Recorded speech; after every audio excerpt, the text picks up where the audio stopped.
O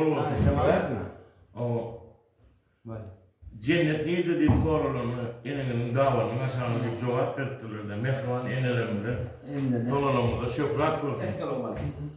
Bir altı zahanı bağırdı, Allah'ın yaş, ömür, can sağlığını, aramızın yokluğunu da beyik Allah'ın iman ile Türkmen payı eden sarlık sahili bernalar Hudayna zarif.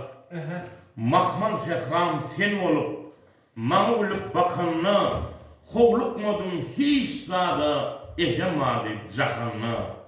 Arfaradım ne ettim, bettim ne hili bettim, her ne kecine gittim, ecem vardı cahanna. Ona yetemem çağa, onun ötemem çağa, vaktim olmadı ululmağa, ecem vardı cahanna. A illa etmen ecezan, gözüm yumlanmakalı, ken Allah'tım ödünü, barsın deyip cahanna. Yolsun boyun alıptım, hem mevadı duyuptum, amen dünya geliptim, ecem vardı cahanna. Bu ne diyeceğim bir nadar halipeyadan olsa, Kur'an'a daşıyla, bağıt dilin vadın varlığı, oğul ahir çın olsa, bağıtın daş yardığıdır bu dünyada ecen olsa.